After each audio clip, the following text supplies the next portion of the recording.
Quando nós previmos esse terceiro aniversário, na nossa cabeça era convidar um figurão daqueles pastores bem conhecidos para estar conosco. Até tentei, viu? Mas aí eu pensei, eu gostaria de honrar alguém que é daqui, que é nosso. E eu lembrei do pastor Fábio, que é um grande amigo, nós caminhamos muito tempo juntos. Durante um tempo, acho que eu cuidei dele, ele cuidou de mim. Então, a gente tem uma ligação grande. Então, eu entendi que nós deveríamos honrar a vida deste homem. Ele faz um ministério lindíssimo, ele e a sua esposa, Sandra. E vocês vão ver o que vai acontecer aqui nessa manhã. Então, eu quero dizer a você, Fábio, quero dizer a você, Sandra, que nós amamos vocês e todos vocês desse ministério tão abençoado. E vocês não estão aqui por acaso. Estão aqui porque Deus entendeu que eram vocês que tinham que estar aqui. Tá bom? Então, nós estamos crendo que Deus mandou vocês. Quero convidar a Sandra e o Fábio para vir aqui à frente, para eles conhecerem vocês.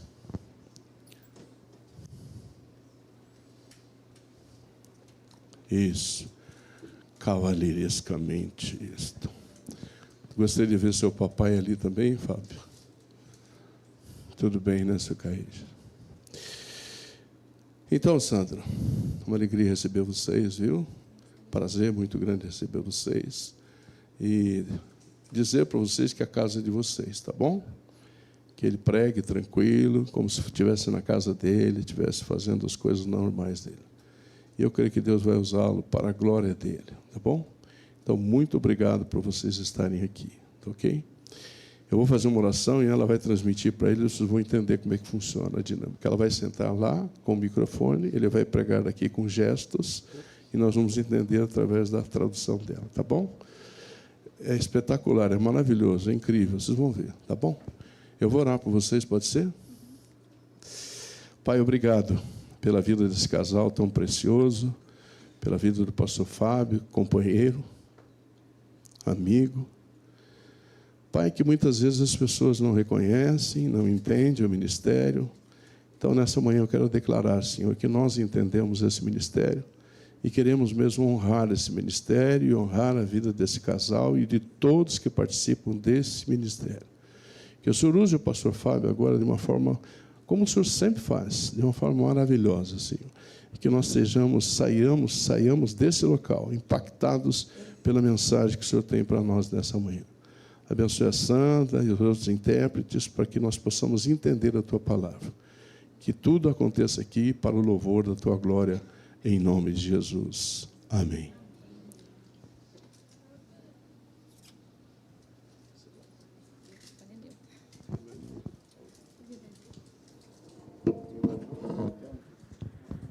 Não, é o microfone para ela.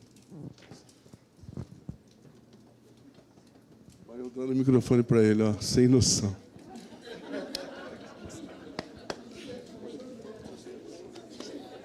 Tá vendo como a gente se trai?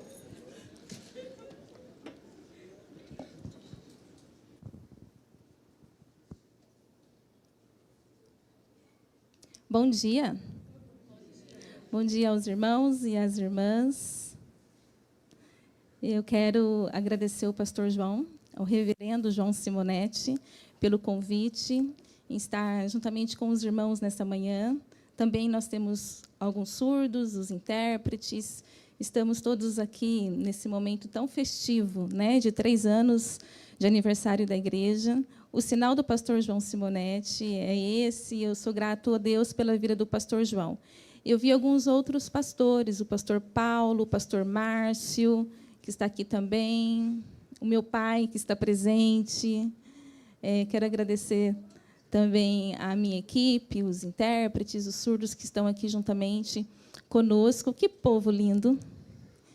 Que a graça de Cristo continue a dar forças para que nós sejamos como a águia que voa alto e não se cansa. É Ele quem nos sustenta, é Ele quem nos dá força. Eu tenho muitos motivos de gratidão pela vida do pastor João Simonetti, porque ele foi muito importante durante o encaminhamento para a ordenação pastoral.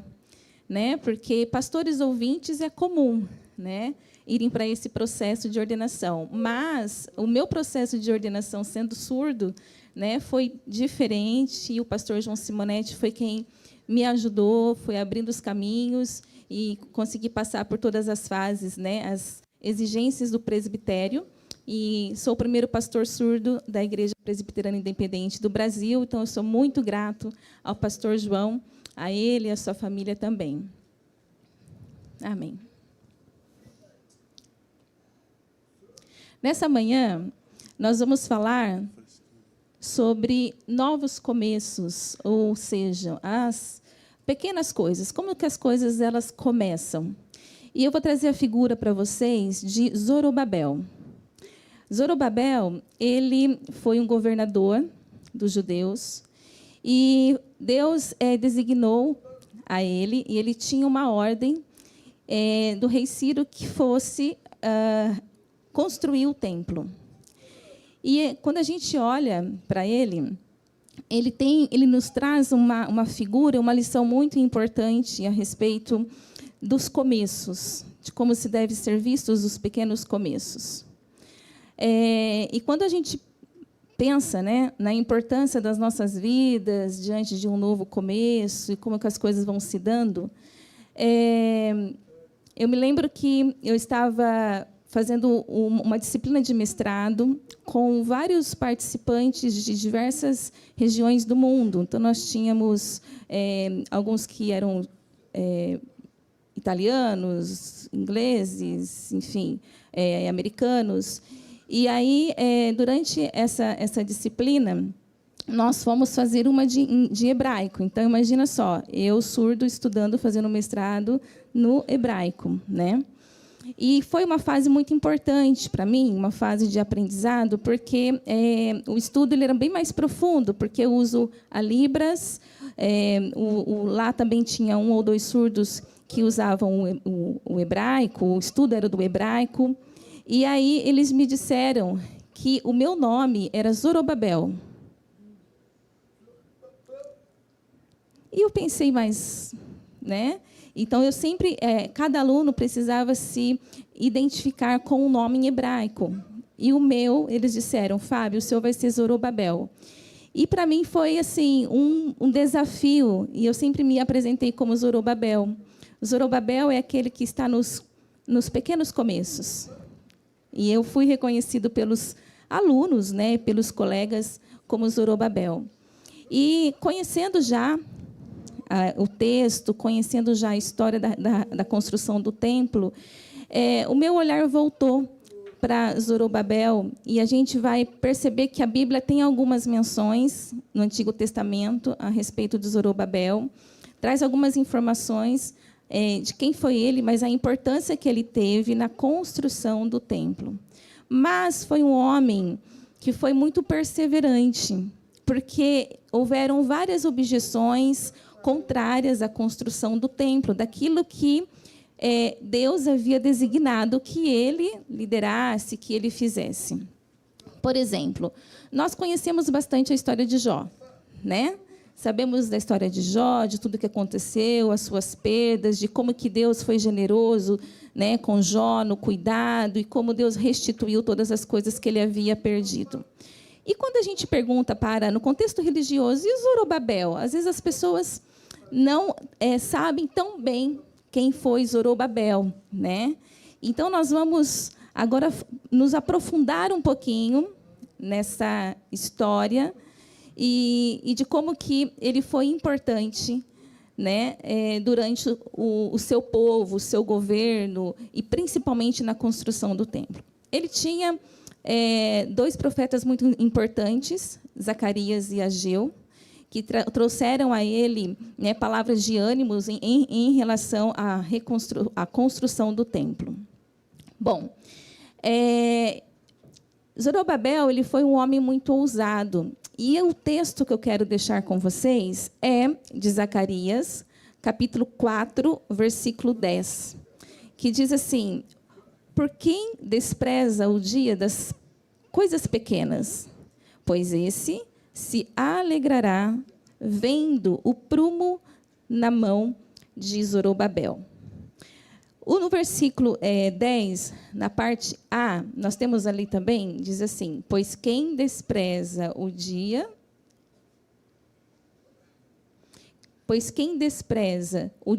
dos humildes começos, esse alegrar-se-á vendo prumo na mão de Zorobabel.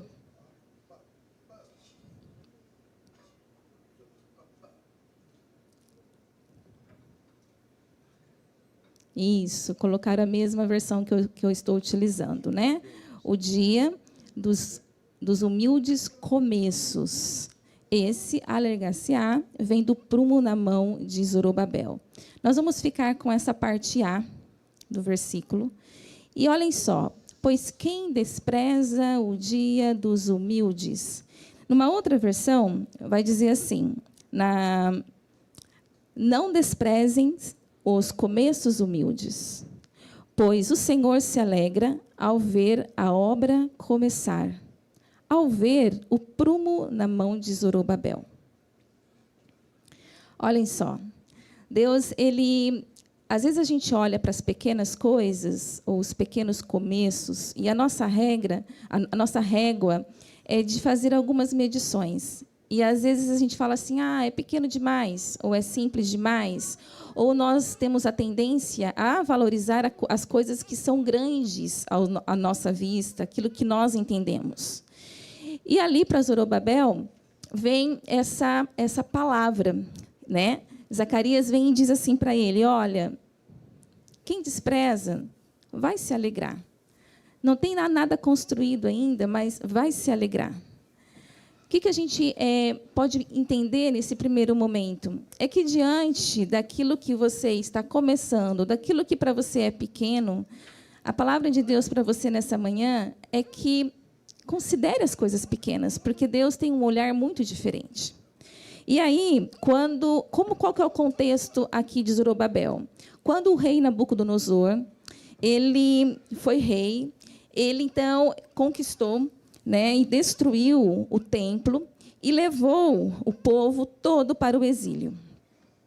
E durante muitos anos eles foram escravizados, mas Zorobabel, ele também estava juntamente ele era um exilado.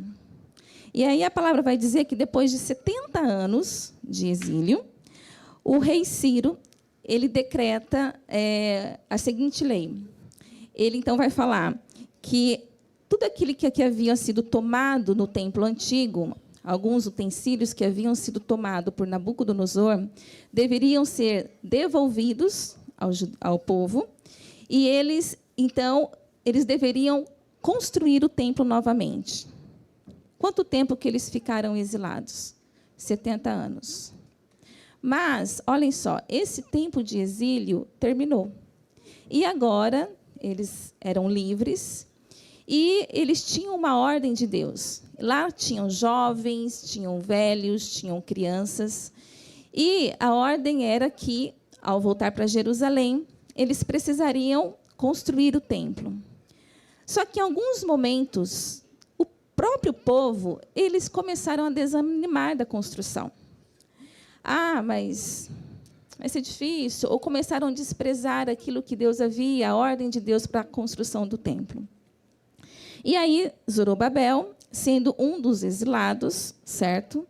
A palavra vai nos dizer que ele era descendente do rei Davi, certo? E ele se tornou governador de Judá. Sendo governador de Judá, as pessoas que diziam assim, não vamos construir, não, vamos parar a construção, não é inviável a construção desse templo, né? As pessoas começaram a se reorganizar agora, livres, mas nos seus próprios projetos também, e deixando de lado o projeto da construção do templo. E aí nós vamos ver que Zacarias e Ageu, eles vêm e começam a encorajar Zorobabel sobre a importância da construção do templo. Eles não vieram, tipo assim, trazendo todas as, né, trazendo um peso para Zorobabel. Não, porque você tem que fazer assim. Zorobabel não se sentiu pressionado.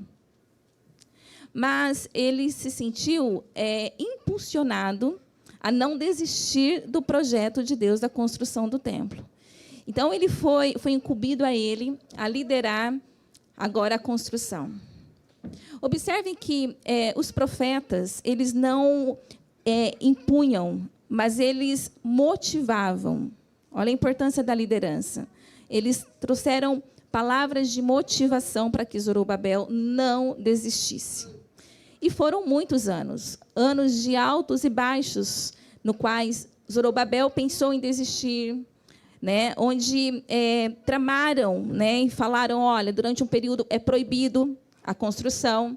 Então, isso foi acontecendo, mas Zorobabel, ele foi persistente e finalizou a construção do templo. O que Deus tinha Deus fala para Zacarias, e Zacarias, ele profetiza e fala a respeito desse templo já construído. E ele vai dizer o seguinte, ó, pois se alegrará vendo o prumo na mão de Zorobabel. Zorobabel, ele entende essa profecia. E ele toma uma postura na qual ela foi tão importante para todo o povo nessa construção do templo. Foi um homem muito ousado. Mas houve uma dedicação. E, ao terminar, dedicaram o templo ao Senhor. E, assim, ele o aceitou. Mas essa construção, durante todos os anos, porque demorou a construção, e o texto vai dizer sobre o prumo. O que o prumo tem a ver com isso? O que o prumo quer nos ensinar? Eu não sou da área de engenharia, arquitetura, não sou engenheiro, mas esse prumo na mão de Zorobabel, o prumo é um instrumento muito importante na construção. E aí eu fiquei pensando, mas será que Zorobabel ele era um expertise de construções? Porque ele tinha um prumo, certo? E Deus usa e fala a respeito desse prumo na mão de Zorobabel, que todos iriam se alegrar. Porque o prumo, ele traz um alinhamento, ele é importante para que haja um alinhamento vertical nas paredes. Então, tem um papel muito importante. E aí, Deus vai falar a respeito desse prumo, porque era o que Zorobabel tinha nas suas mãos. Um instrumento simples. Como essa casa de cuidados. Essa é uma casa de cuidados. Semelhantemente, o povo que foi exilado, porque era um povo que veio do exílio, um povo machucado. E Zorobabel estava ali para um novo templo. Um novo tempo. E aí a palavra vem, não despreze as primeiras coisas. Ou não despreze as coisas que são pequenas. Mas invistam nas pequenas coisas.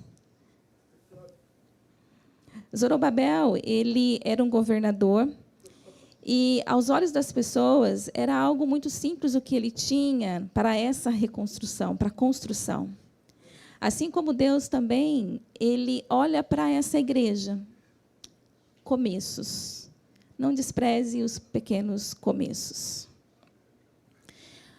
Muitas vezes a gente coloca valor nas coisas, né? A gente coloca um valor ético, moral, espiritual.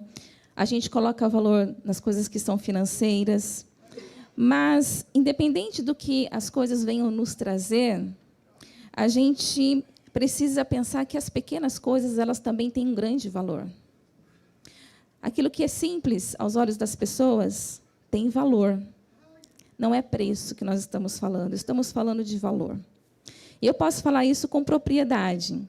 Porque quando olhavam para mim como pastor, um futuro pastor, diziam, mas não vai dar certo. É surdo. Ou, às vezes, quando podem olhar para um ministério e pensam, são surdos. Não tem muito valor. Mas Deus vê valor. Eu me lembro de, algumas vezes, de pessoas que nos abençoaram e nós no começo do casamento, a gente precisava de um lugar de descanso. Uma pessoa importante, conhecida, falou: Fábio, minha casa de praia é para você usar. E nós podemos usar alguns anos a casa de praia. Mas por quê? Porque é o valor que as pequenas coisas têm. E eu sei que esse lugar é um lugar de cuidado, um lugar onde se resgata o valor das pessoas, independente de quem elas são. Eu falo da condição das ovelhas surdas, mas eu imagino que o pastor João Simonetti, ele também valoriza aqueles que, para outros, é simples demais. Vamos pensar na nossa sociedade com essa regra alta, né? Em relação aos negros. Tiago, fica em pé, Tiago. O Tiago é um homem negro e surdo. São 2 estigmas. Mas é um rapaz extraordinário. Tem filha, é um membro ativo na igreja. E quando a gente olha para as pequenas coisas da nossa sociedade, né, a gente tem que observar que as pessoas, elas estão ali reconhecer o seu valor.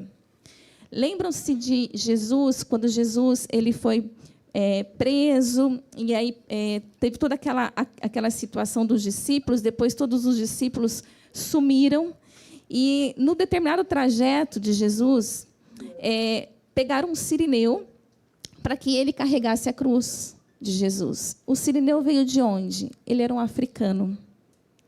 Um africano que ajudou Jesus a carregar a cruz, ou seja, um negro. Os improváveis.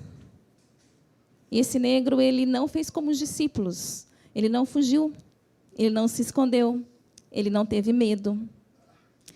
Jesus, ao nascer, a Bíblia fala, né, que nasceu numa estribaria, num lugar simples, pequenas coisas.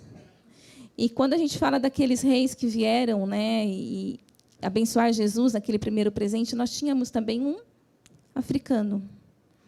Mas são as pequenas coisas. Um negro, um africano que presenteou Jesus. Eles presentearam Jesus, tão bebezinho ainda, na verdade, José e Maria, para que eles tivessem subsídios, né, para os primeiros anos. Ali com Jesus, uma criança, as demandas financeiras que iriam precisar, sim. Lembram-se de que José foi casado com uma mulher negra. E como que na nossa sociedade essa régua, né, mede? A igreja tem esse papel de resgatar o valor daqueles que lá fora não têm. Isso que nós precisamos entender. E essa igreja de cuidado é essa que acolhe.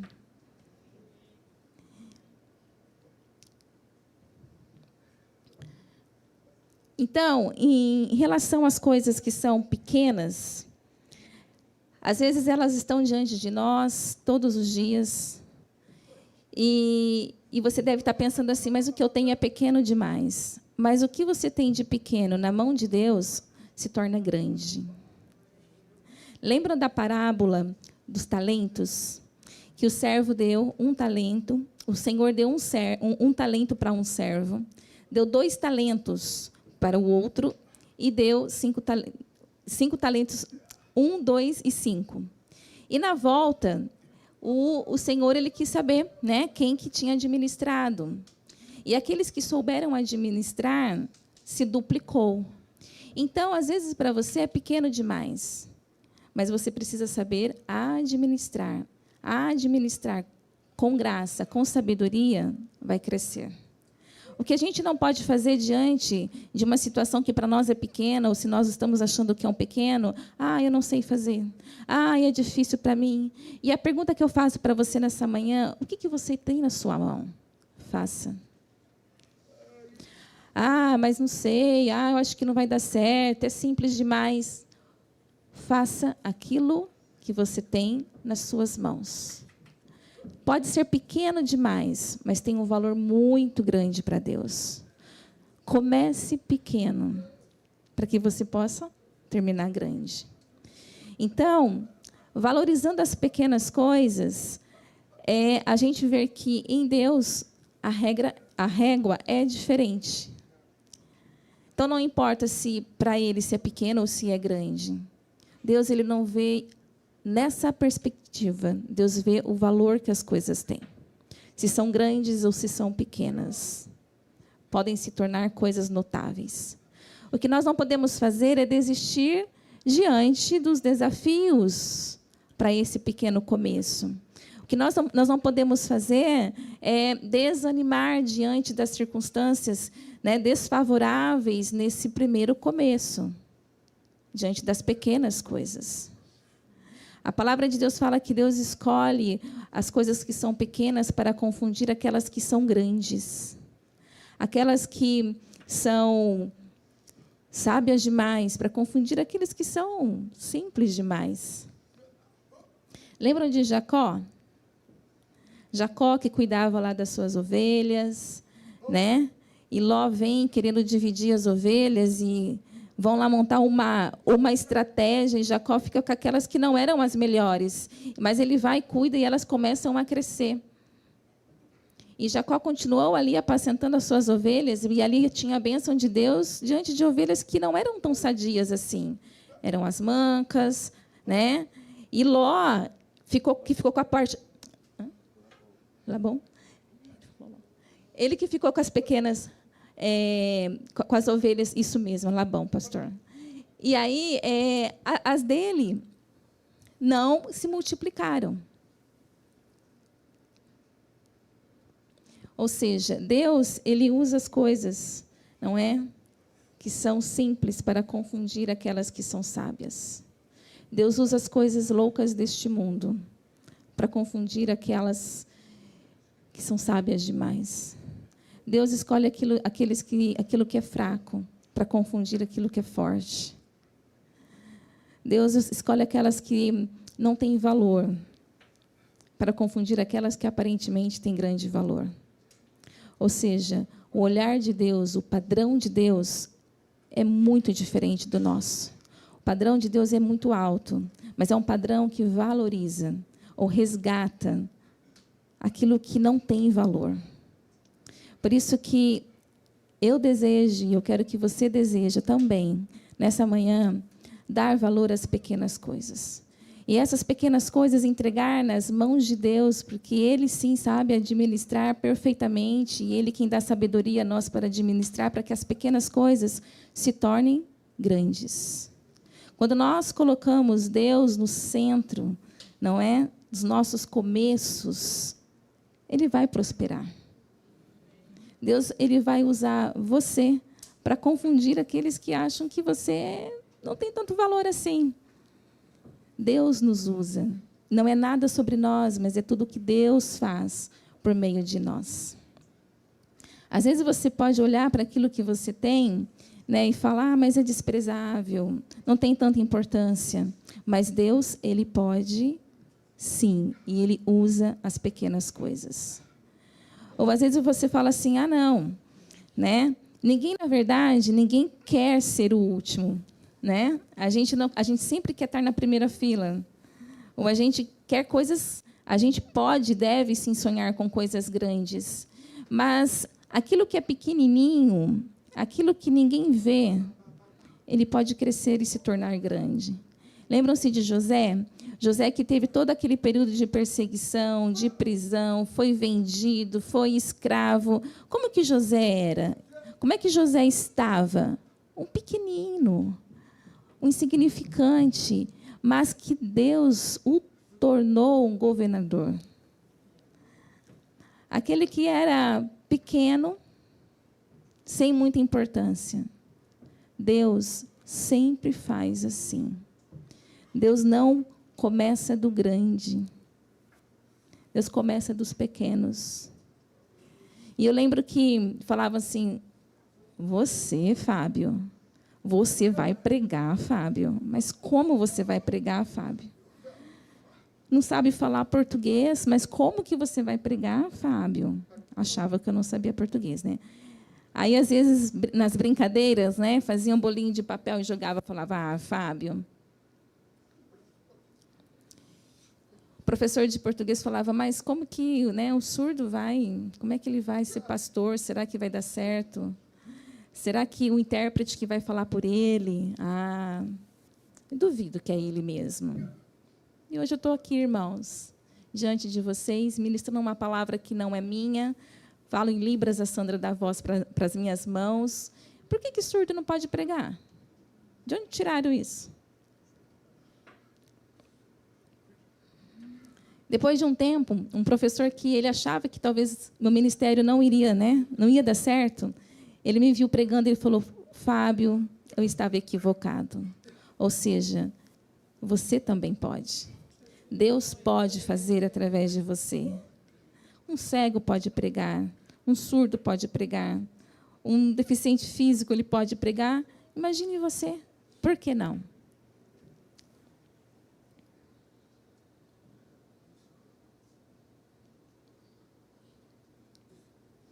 Lembra de quando os discípulos eles começaram a discutir diante, de Jesus, e quem que ia, querendo quem seria o melhor, o preterido, enfim. Lucas capítulo 9, versículo 46 a 48, diz assim: levantou-se entre eles uma discussão sobre qual deles seria o maior. Mas Jesus, sabendo o que lhes passava no coração, tomou uma criança, colocou-a junto e lhes disse: quem receber esta criança em meu nome, a mim me recebe. E quem receber a mim, recebe aquele que me enviou. Porque aquele que entre vós for o menor de todos, esse é o grande. No meio da discussão, quem que seria o maior, quem que seria o preterido, Jesus ele olha e fala assim: ixi, vocês não estão entendendo nada. Ele usa a figura da criança. A criança ela é simples. A criança ela é inocente. E aí ele diz: olha, quem se tornar simples como essa criança, esse sim. Aquele que se tornar simples, aquele que for humilde como essa criança. Ou seja, diante das pequenas coisas, é isso que Deus valoriza. Deus, ele honra um coração que é humilde, um coração como uma criança. A palavra de Deus fala que Deus exalta os humildes. Então, Deus olha para o valor. Quem for como essa criança, se tornar como essa criança, esse será grande. E aí que nós precisamos tomar conta e cuidado com o nosso coração. Como é que está nosso coração? Se é um coração soberbo ou se nos falta humildade? A Bíblia fala que os humildes serão exaltados, mas os soberbos serão abatidos. Então, isso para nós também é importante, que se nós queremos começar, se é pequeno ainda, nós precisamos executar algo que a Bíblia fala sobre a fé. A fé, se for pequenininha, como aquele grão de mostarda, mesmo pequenininha, sabe? Que é uma bolinha, bem pequenininha. Se nós tivermos essa fé, ela é suficiente. Às vezes você fala assim: parece que eu não tenho fé. Mas se ela for pequenininha, colocada em Deus, na pessoa certa, quão eficiente ela é. Mateus 13, 31 a 32, outra parábola lhe propôs, dizendo: o reino dos céus é semelhante a um grão de mostarda, que um homem tomou e plantou no seu campo, o qual é, na verdade, a menor de todas as sementes, e crescida é maior do que as hortaliças, e se faz árvore, de modo que as aves do céu vêm aninhar-se nos seus ramos. No princípio, é bem pequenininha. Talvez precisaríamos de uma lupa. Mas crescida, ela se torna imensa. Crescida, ela tem os seus ramos, grandes demais. E ela aninha os pássaros do céu. Se torna casa. Uau! Mesmo se sua fé for pequenininha, ela é em Deus, ela é eficaz. Ou seja, os pequenos começos, as pequenas coisas nas mãos de Deus vão se tornar grandiosas. Não desprezes as pequenas coisas, mas invista nas pequenas coisas, porque em Deus haverá crescimento. Às vezes você pode falar assim, mas é difícil acreditar, né? A minha fé é muito pequenininha. Começa assim, começa pequenininho. Às vezes você olha e fala, mas será que vai dar certo mesmo? Creia, mesmo sendo pequenininho. Existe um ditado popular que diz assim, que tudo que começa largo, termina estreito. Isso mesmo. Tudo que começa largo, termina pequeno, termina estreito. Ou seja, o primeiro estado, na verdade, que tem sido pequeno, ele, no seu último, será de sobremaneira grande. Jó fala isso. O teu primeiro estado, na verdade, terá sido pequeno, mas o teu último estado crescerá sobremaneira. Ou seja, tudo que Deus faz, ele pode começar pequeno, mas ele faz muito grande. Eu vou começar, vai ser poucas pessoas. Eu vou começar, vai ser simples demais. Mas quando nós cremos, ou seja, acredite nas coisas que são pequenas e invista nelas. Invista nas coisas pequenas. Às vezes você fala, mas eu não sei como fazer, eu não sei as minhas decisões, eu sou pequeno demais, eu sou para tomar tal postura. São pequenos começos. E acredite nesse pequeno começo. Para mim, os pequenos começos, eles podem sim se transformar em grandes acontecimentos.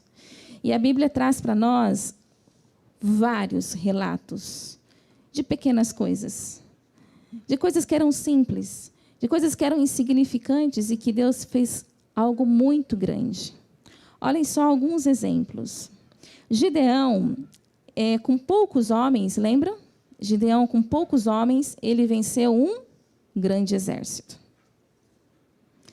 O seu exército era pequeno e seus inimigos eram numerosos.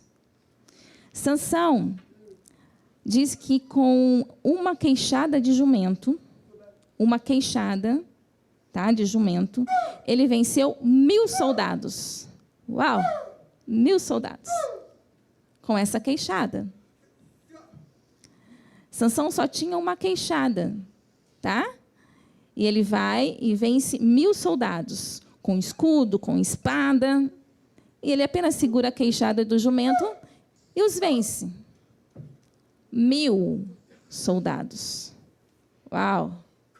Como poderia Sansão desprezar aquilo que ele tinha, se foi suficiente para ele destruir os seus inimigos? Não tinha canhão, não tinha bombas, não tinha capacete, armadura, não tinha nada, apenas com uma queixada ele foi lá e venceu. Parecia, sabe, tênis de mesa? Ou ping-pong, sabe? Foi simples assim. 1000. Venceu todo mundo caiu morto, pronto. Uma queixada de jumento. É isso que ele tinha. Eliseu, em uma batalha, sem exército, venceu os inimigos. Como? No meio da oração, e todos ali. E ele não tinha equipe. Sozinho. Sozinho ele vai e vence os seus inimigos. Por causa da visão que ele teve, da oração, e isso foi suficiente. Josafá venceu um grande exército. Gente, cantando, com instrumento, com coro. Como que vence um exército armado com coro, com instrumentos? Davi, pequenininho. Golias, alto, gigante. E aí Golias olha para Davi e começa, a gargalhar. Que é isso? Vai ser fácil demais com a minha espada. Vou derrotar facinho esse baixinho. E o que Davi tem? Uma pedra na funda. Ele vai, acerta o gigante e ele morre. E ele cai. Era o que ele tinha. E ainda Davi fala, não, olha, tira essa armadura toda que vocês usam, não preciso de nada disso. O que eu tenho é uma pedra e uma funda. Que girou, pá, acertou. Pronto, acabou. Golias já havia desafiado muitos e todos estavam ali temerosos diante de Golias. E Davi fala, olha, eu venho em nome do Senhor. É em nome do Senhor que eu venho. Gira só a pedrinha. E eu fico imaginando a cena, todo mundo olhando a pedrinha caindo na testa de Golias. Ele é vencido. Uma simples pedra.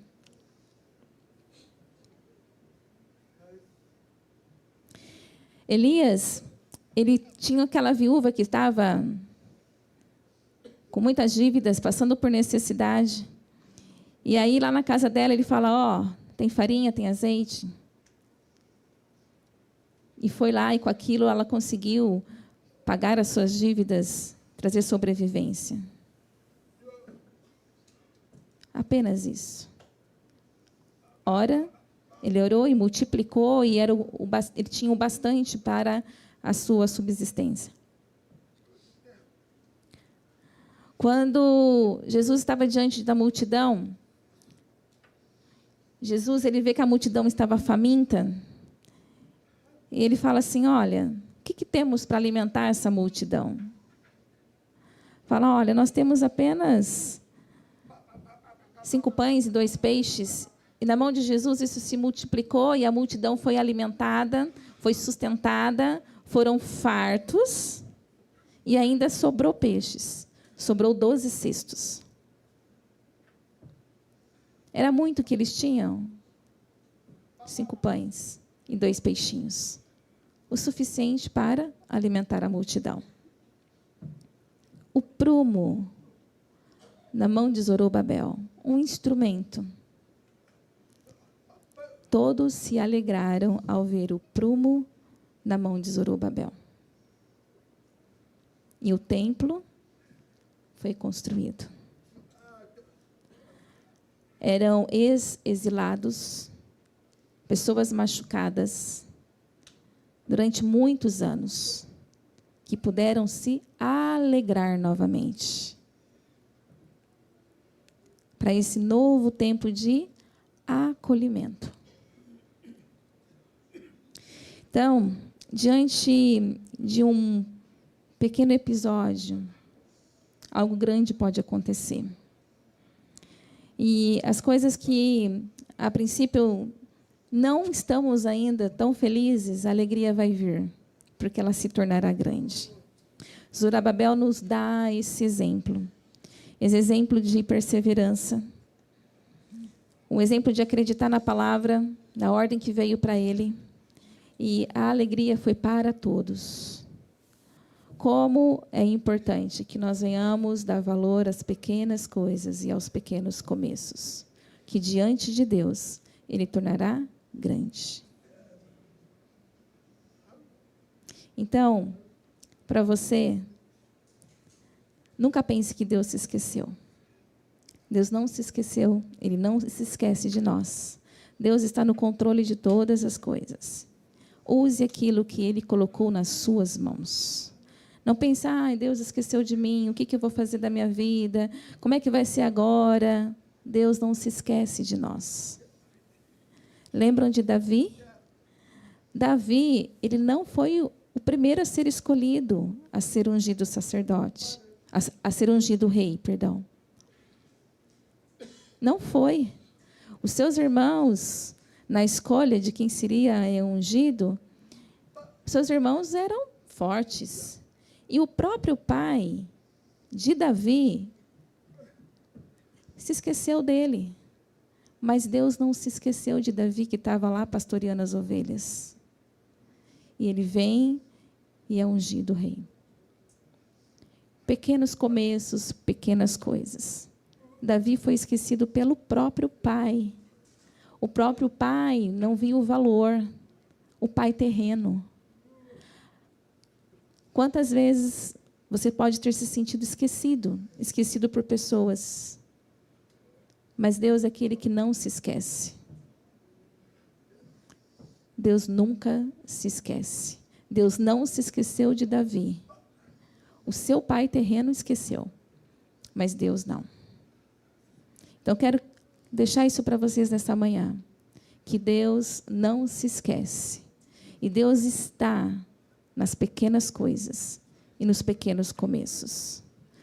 E nas mãos dele, ele fará grande.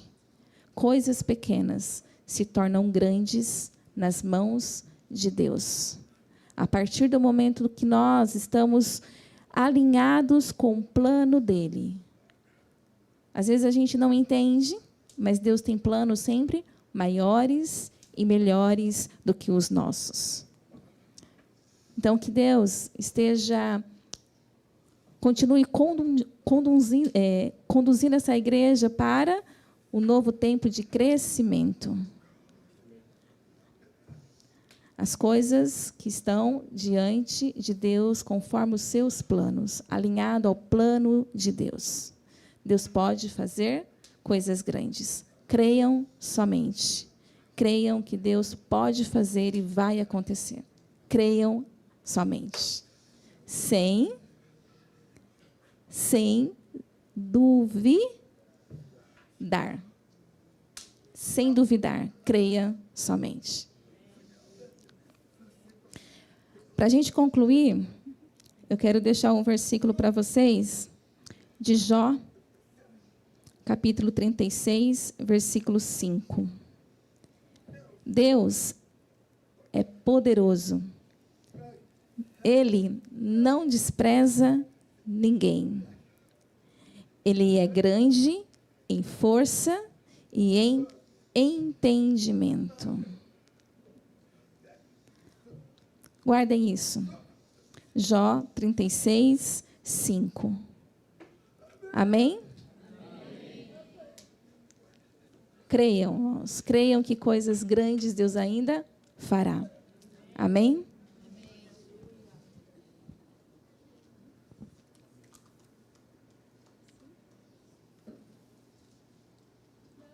Vamos orar?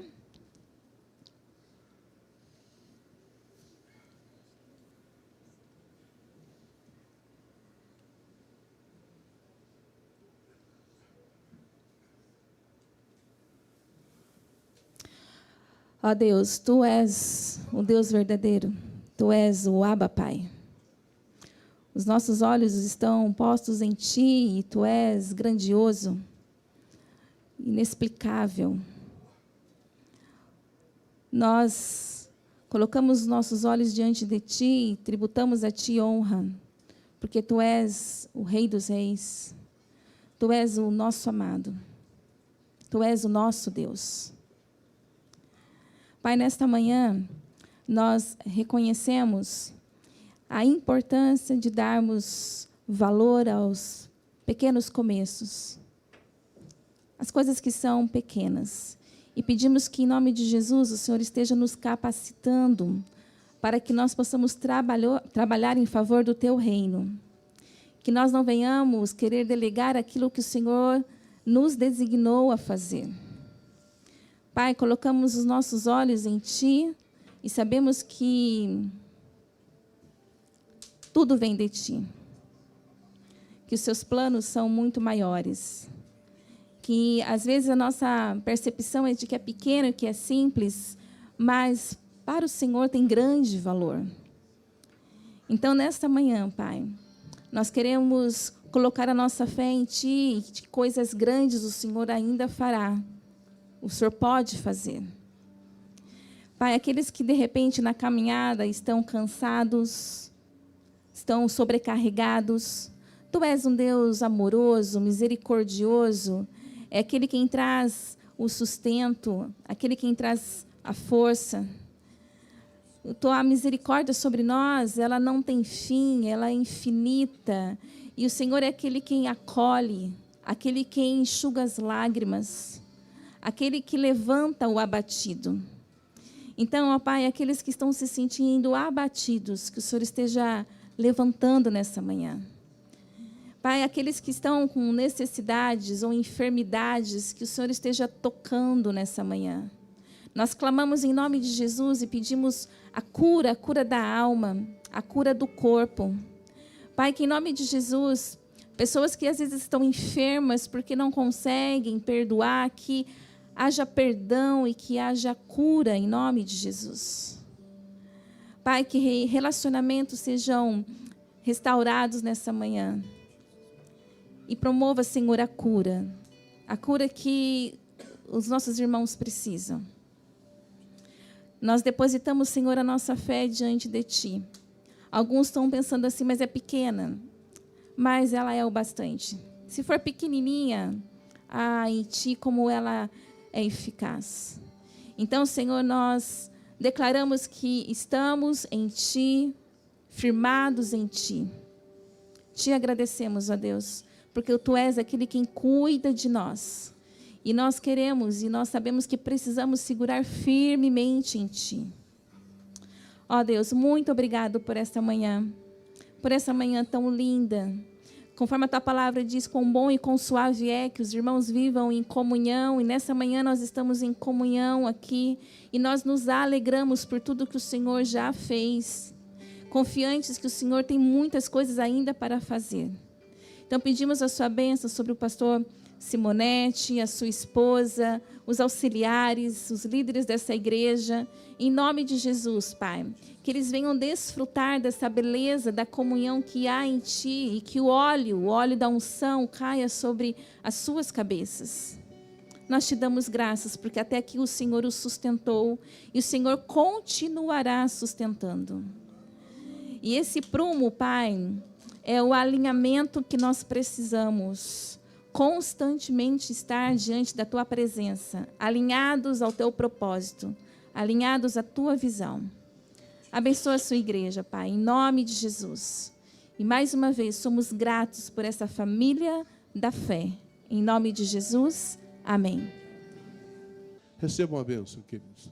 O grande e maravilhoso amor de Deus, a graça do nosso Senhor e Salvador Jesus Cristo, o consolo, o ensino e a unção do Espírito Santo, seja sobre vocês, sobre a Beit Avot e sobre todo o povo de Deus espalhado pela face da terra, hoje e para todos sempre.